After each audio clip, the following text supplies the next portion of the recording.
সারাদিন আজ উত্তাল সেনা সদর। আজকে হঠাৎ করে দুপুরে সেনা সদরে একটি সংবাদ সম্মেলন অনুষ্ঠিত হয়েছে। সংবাদ সম্মেলনে সেনাবাহিনীর পক্ষ থেকে বক্তব্য রেখেছেন লেফটেন্যান্ট কর্নেল মোহাম্মদ শফিকুল ইসলাম। খুব এক লাইনে যদি উত্তর দিতে চাই, অবশ্যই আমরা কম্প্রোমাইজ করিনি বর্ডার, এবং যতক্ষণ পর্যন্ত আমাদের গায়ে বিন্দুমাত্র শক্তি থাকবে, will never compromise that. This is our country and will protect it at any cost. এটা আপনার দেশ, এটা আমার দেশ। এই দেশের সার্বভৌমত্ব বিনষ্ট হতে পারে কোনো একটা সম্প্রদায়ের মাধ্যমে, এটা কখনোই হবে না। সেনাবাহিনী এয়ারপোর্টে তাদের টহল বাড়িয়েছে, রাস্তাঘাটে টহল বাড়িয়েছে এবং অনেকটা অপ্রত্যাশিতভাবেই আজকে দুপুরে সেনা সদরে এই সংবাদ সম্মেলনটি করেছে। তো এই সংবাদ সম্মেলনে খুব কঠোর ভাষায় তারা তাদের করিডোর বিরোধী অবস্থানটা বুঝিয়ে দিয়েছে। এই করিডোর নিয়ে সরকারের সাথে তাদের কিন্তু অনেক টানাপোড়েন হয়েছে। ইন্টারেস্টিং এই সংবাদ সম্মেলনটা।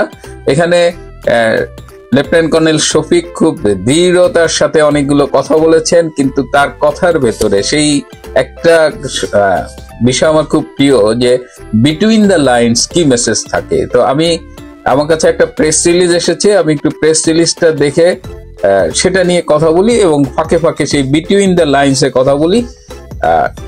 একটা খুব হেডলাইন করেছে সবাই যেটা এই প্রেস কনফারেন্সে, সেটা হলো যে অন্তর্বর্তী সরকারের সঙ্গে সেনাবাহিনীর কোনো টানাপোড়েন নেই। এটা বলতে হচ্ছে কেন? হেডলাইন করে কেন বলতে হচ্ছে যে অন্তর্বর্তীকালীন সরকারের সাথে সেনাবাহিনীর কোনো টানাপোড়েন নেই? তার মানে সেরকম কোথাও কি কোনো সম্ভাবনা ছিল বা কোনো কথা উঠেছে? অনেকটা ঠাকুর ঘরে কে আমি কলা খাই না। কারণ আসুন আমরা দেখি পরে কি আলোচনা হয়েছে, কি কথা বলা হয়েছে প্রেস কনফারেন্সে, এবং আপনারাই সিদ্ধান্ত নেবেন অন্তর্বর্তীকালীন সরকারের সাথে সেনাবাহিনীর টানাপোড়েন আছে কি না। ব্রিফিং এ বলা হয়েছে সীমান্তের নিরাপত্তায় বাংলাদেশ সেনাবাহিনী কোনো ছাড় দেবে না। ভেরি নাইস, শুনতে খুব ভালো লাগছে। আমি পরের লাইনে যাই, তাহলে এই আলোচনাটা আর একটু জুতমতো হবে আর কি। করিডোর একটি স্পর্শকাতর বিষয়, নিরাপত্তা বিঘ্নিত হয় এমন কোনো কাজে সেনাবাহিনী সম্পৃক্ত হবে না। তাই করিডোর নিয়ে তো অনেকখানি কাজ এগিয়ে গেছে। Corridor is a reality. Corridor আপনার কাগজে কলমে চুক্তির জন্য থেমে নেই।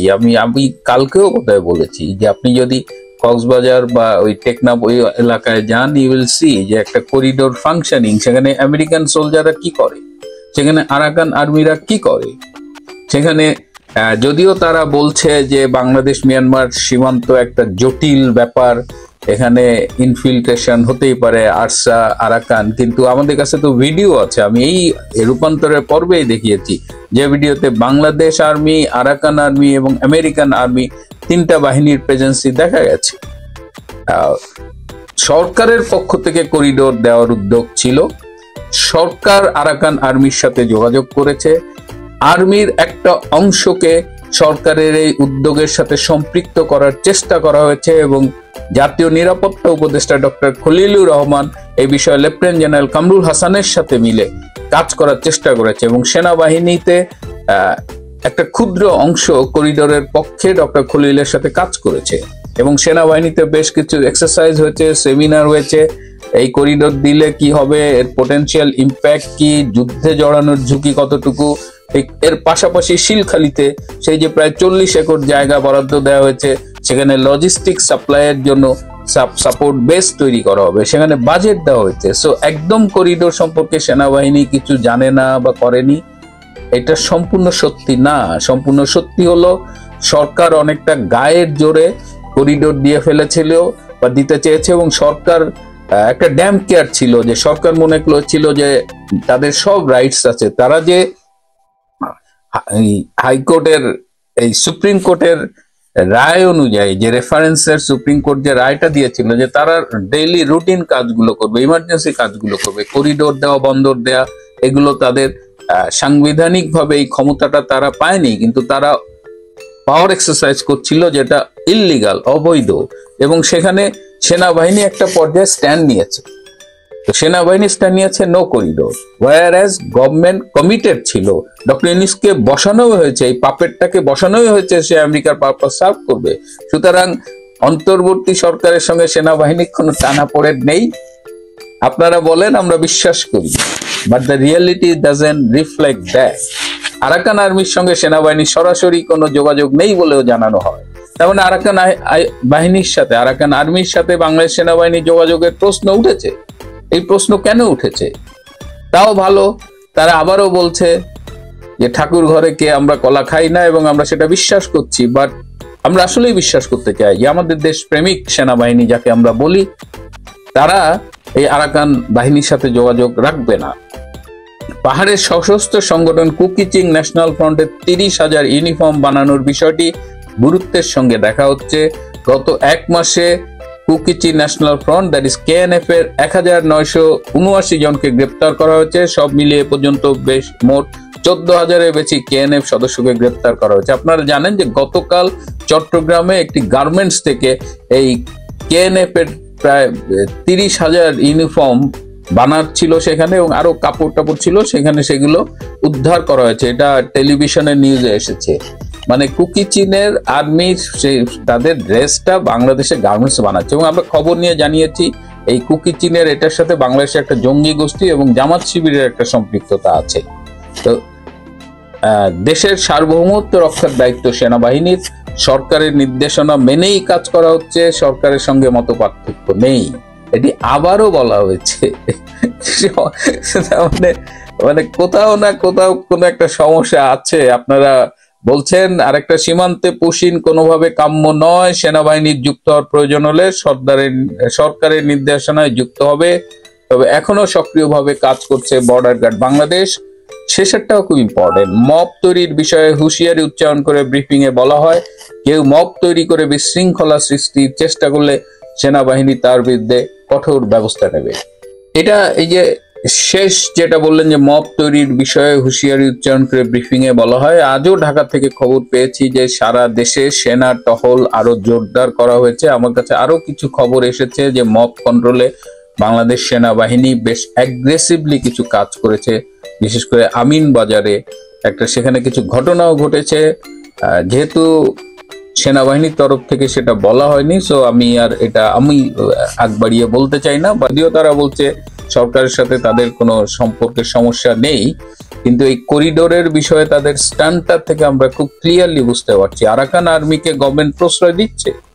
আমাদের পররাষ্ট্র উপদেষ্টা বিভিন্ন সময়ে কথা বলেছে, আমাদের জাতীয় নিরাপত্তা উপদেষ্টা ডক্টর খলিল বিভিন্ন সময়ে কথা বলেছে। নন স্টেট অ্যাক্টরের অধীনে বাংলাদেশ মিয়ানমার বর্ডারটা এখন চলে গেছে। দেশে যে এক ধরনের অচলাবস্থা তৈরি হয়েছে এবং চারিদিকে গুঞ্জন চলছে সেনাবাহিনী এবং সরকারের মধ্যে সম্পর্কের টানাপোড়েন শুরু হয়েছে, সেই বাস্তবতা সত্য নাকি মিথ্যা নাকি অতিরঞ্জন, এই ব্যাপারটা অবশেষে সেনাবাহিনী থেকে একেবারে পরিষ্কার করে দেওয়ার চেষ্টা করা হলো। সেনাবাহিনী থেকে প্রেস কনফারেন্স করে সাংবাদিকদের সঙ্গে খোলামেলা কথা বলা হলো। সরকারের সঙ্গে সাম্প্রতিক সম্পর্ক, করিডোর ইস্যু, নিরাপত্তা ইস্যু, মব ভায়োলেন্স, অনেক কিছু বলে দেয়া হলো। সেনাবাহিনী থেকে যখন স্পষ্ট বার্তা দিয়ে দেয়া হলো, তখন প্রশ্ন আসে সেনাবাহিনী হঠাৎ করে প্রেস কনফারেন্সের প্রয়োজনীয়তা কেন অনুভব করলো? দেশের অবস্থা কি নাজুক পরিস্থিতির দিকে যাচ্ছে? যে পরিস্থিতি আসলে সেনাবাহিনীর চোখে পড়েছে, সেনাবাহিনী চাইছে না দেশের পরিস্থিতি আরও নাজুক অবস্থার দিকে যাক, সেই কারণেই কি তারা সংবাদ সম্মেলন করে সবকিছু পরিষ্কার করে দেওয়ার চেষ্টা করলেন এবং সেখান থেকে বলে দেওয়াও হলো যে এখন থেকে সেনাবাহিনী নিয়মিত সংবাদ সম্মেলন করবে প্রতি সপ্তাহে। এরকম পরিস্থিতিতে অনেক প্রশ্ন সামনে আসে। সেনাবাহিনীর 2 জন চৌকস অফিসার সংবাদ সম্মেলনে অনেক কিছু স্পষ্ট করে কথা বলার চেষ্টা করলেন এবং সরকারের সঙ্গে তাদের সম্পর্কের ব্যাখ্যাটাও দেওয়ার চেষ্টা করলেন। বাহিনী প্রেস কনফারেন্স করলো। সেনাবাহিনীর দুইজন অফিসার প্রেস কনফারেন্সে অনেক কিছু পরিষ্কার করার চেষ্টা করলেন। দেশের সাম্প্রতিক যে ইস্যুগুলোর সঙ্গে সেনাবাহিনীকে নিয়ে আলোচনা হচ্ছে, সরকার এবং সেনাবাহিনীর সম্পর্ক নিয়ে টানাপোড়েন, সেই চিত্রটা যখন একেবারে প্রকাশ্যে চলে আসছে, কোনো কিছু অতিরঞ্জন হচ্ছে কিনা, অফিসার্স অ্যাড্রেসে কি হলো, সেই সব কিছু আসলে তারা পরিষ্কার করার চেষ্টা করলেন। এই পরিষ্কার যখন করা হলো সেনাবাহিনীর তরফ থেকে, তখন একটা প্রশ্ন সামনে এসেই যায় যে সেনাবাহিনী যখন অবস্থান পরিষ্কার করে দিল, তখন সরকারও কি তাদের অবস্থান পরিষ্কার করবে? সরকারও কি ব্যাপারটা খোলামেলা বলবে যে সেনাবাহিনীর সঙ্গে তাদের সম্পর্কের টানাপোড়েন হয়েছিল কিনা এবং করিডোর নিয়ে তাদের অবস্থান নিয়ে কোনো মতদ্বৈততার সৃষ্টি হয়েছিল কিনা? সব পরিস্থিতি কি সরকার একেবারে এরকমভাবে, সেনাবাহিনী যেভাবে একেবারে ফ্রি মাইন্ডে সব কিছু পরিষ্কার করে দিয়েছে সেরকম কি পরিষ্কার করবে, নাকি সরকার এর মাঝেও এক ধরনের ধোঁয়াশা রাখবে? সেই প্রশ্নটা সামনে হয়তো আমরা উত্তর পেয়ে যাব। কি বলা হলো সেনাবাহিনীর তরফ থেকে সেই প্রসঙ্গগুলো একটা একটা করে বলে দিলেই আপনারা বুঝতে পারবেন যে ব্যাপারগুলো কি হলো, এবং বলার মাঝখানেই এক ধরনের বিশ্লেষণ আমরা করার চেষ্টা করব। সেনাবাহিনী থেকে স্পষ্ট বলে দেওয়া হয়েছে, মব ভায়োলেন্স, মবের নামে যা কিছু হচ্ছে দেশে, এটা আর কোনোভাবেই টলারেট করা হবে না। মব সহ্য করা হবে না, যেখানেই মব সেখানেই সেনাবাহিনী যাবে, এবং মব, চাঁদাবাজি, সন্ত্রাসী কার্যক্রম, নৈরাজ্য, এই ব্যাপারগুলো একেবারে নির্মূল করে দেওয়া হবে। এবং সেনাবাহিনী আগস্টের পর থেকে যাবৎ পর্যন্ত যত ধরনের অ্যাক্টিভিটিস করেছে, সন্ত্রাসীদের গ্রেপ্তার, তারপরে অস্ত্র উদ্ধার, গোলাবারুদ উদ্ধার, গুলি উদ্ধার, এই ফিরিস্তিও তারা দিয়েছে। সেই ফিরিস্তিতে যাচ্ছি না। এরপরে যেটা তাদের কাছে খুব গুরুত্বপূর্ণ প্রশ্ন ছিল সেটা হচ্ছে করিডোর প্রশ্ন। সেনাবাহিনী থেকে স্পষ্ট করে বলে দেওয়া হয়েছে, করিডোর একটা স্পর্শকাতর ব্যাপার, দেশের নিরাপত্তা, সার্বভৌমত্ব বিঘ্নিত হয় এমন কিছুতে সেনাবাহিনী সমর্থন করবে না। অর্থাৎ করিডোরের বিপক্ষে যে সেনাবাহিনীর অবস্থান, সেটা সেনাবাহিনী একেবারে স্পষ্ট অবস্থান ব্যক্ত করলো সংবাদ সম্মেলনে। এরপর যেটা বলে দেওয়া হলো, মায়ানমারের আরাকান আর্মি প্রসঙ্গে কথা হয়েছে। আরাকান আর্মির সঙ্গে আমাদের কোনো সরাসরি সম্পর্ক নেই, কিন্তু সেই আরাকান আর্মির সঙ্গে যখন সেনাবাহিনী বলছে যে আরাকান আর্মির সঙ্গে তাদের কোনো সরাসরি সম্পর্ক নেই, তখন সেই আরাকান আর্মিকেই জাতিসংঘ এবং যুক্তরাষ্ট্র যখন মানবিক সাহায্য দিতে চাচ্ছে, বিভিন্নভাবে তাদেরকে সহযোগিতা করতে চাচ্ছে, সেই ব্যাপারে সরকার একমত হচ্ছে। তার মানে হচ্ছে এখানেও সরকার এবং সেনাবাহিনীর মধ্যে দূরত্ব যে রয়েছে সেটা সেনাবাহিনীর এই প্রেস কনফারেন্সে একেবারে স্পষ্ট হয়ে গেল। তারা একেবারে পরিষ্কার করলেন, সেটা হচ্ছে যে সেনাবাহিনীর অফিসার্স অ্যাড্রেস সেনাবাহিনীর অভ্যন্তরীণ কর্মকাণ্ড। সেখানে কোনো প্রেসকে ডাকা হয় না, জাতির উদ্দেশ্যে ভাষণও দেয়া হয় না। সেটা নিয়ে যা প্রচার হচ্ছে তার সত্য মিথ্যা যাচাইয়ের অবকাশ থাকে। আইএসপিআর থেকেও কিছু জানানো হয় না এই ব্যাপারে। তবে সেনাবাহিনী জাতীয় নিরাপত্তা বিঘ্নিত হয় এমন কিছুর সাথে কখনোই জড়াবে না। তার মানে হচ্ছে যে অফিসার্স অ্যাড্রেস নিয়ে এত কথা হচ্ছে, অফিসার্স অ্যাড্রেসে কি কথা হয়েছে না হয়েছে সেনাবাহিনী থেকে স্পষ্ট করে বলে দেওয়া হলো, সেটা সেনাবাহিনীর অভ্যন্তরীণ কর্মকাণ্ড। সেটা প্রেসে যেভাবে এসেছে সেটা ভিন্ন বিষয়, কিন্তু সেনাবাহিনী কোনো প্রেস রিলিজ দিয়ে কিংবা সাংবাদিক ডেকে কিংবা জাতির উদ্দেশ্যে ভাষণ দিয়ে এই কথাগুলো বলেনি। তারা নিজেদের মধ্যে নিজেদের অভ্যন্তরীণ আলোচনা করেছে, সেই আলোচনায় অনেক কিছুই আসতে পারে। তার মানে হচ্ছে যে ব্যাপারগুলো খোলাসা না করলেও এই ব্যাপারগুলো এখান থেকে হিন্টস পাওয়া যায় যে অফিসার্স অ্যাড্রেসে দেশের সমসাময়িক ব্যাপার নিয়ে আলোচনা হয়েছে, যে ব্যাপারগুলো সরকারের সঙ্গে সেনাবাহিনীর সম্পর্ক দোটানায় পড়েছে কিনা সেই প্রশ্নটা উঠেছে। পাহাড়ি সন্ত্রাসীদের নিয়ে তারা কথা বলেছেন। পাহাড়ি সন্ত্রাসী দলকে নির্বাচনের সঙ্গে কখনোই জড়িত করা হবে না। সরকার এবং সেনাবাহিনীর মধ্যে যথেষ্ট সৌহার্দ্যপূর্ণ পরিবেশ রয়েছে এমন কথা বলার চেষ্টা করা হয়েছে, এবং একটা খুবই মজার কথা বলার চেষ্টা করা হয়েছে। এখানে পরিবারের উদাহরণ দিয়ে বলা হয়েছে যে একটা পরিবারে যখন আমরা বাস করি, তখন পরিবারের ভাই বোন, মা বাবা, তাদের মধ্যে তো কোনো বিষয়ে একটু মতদ্বৈততা হয়, একটু মনোমালিন্য হয়। তার মানে কি পরিবার ভেঙে যায়, পরিবারের সম্পর্ক নষ্ট হয়ে যায়? একটা পরিবার যখন, পরিবারের মধ্যেই যখন এরকম মতদ্বৈততা হয়, তখন অনেক কিছুই তো ঘটতে পারে। আমরা মনে করি সরকার, সেনাবাহিনী, আমরা সবাই একটা পরিবার। সেই পরিবার পরিবার, সেই পরিবারের মধ্যে আমাদের ভালো বোঝাপড়া রয়েছে এবং আমরা ভালো বোঝাপড়ার মাধ্যমেই সামনে এগিয়ে যেতে চাই।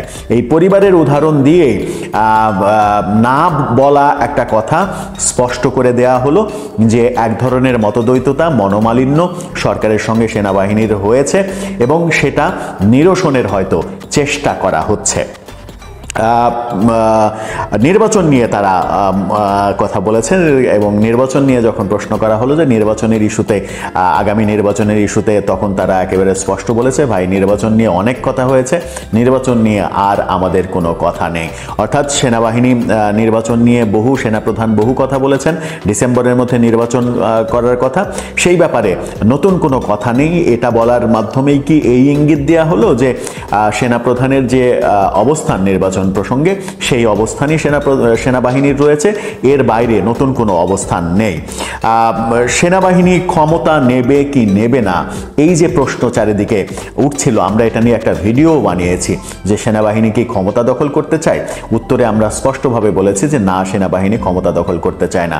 আজকে প্রথমবারের মতো সেনাবাহিনীর সাংবাদিক সম্মেলনে স্পষ্ট করে বলে দেয়া হলো সেনাবাহিনী ক্ষমতা নেবে না, এই ধরনের কোনো চিন্তাভাবনা সেনাবাহিনীর নেই।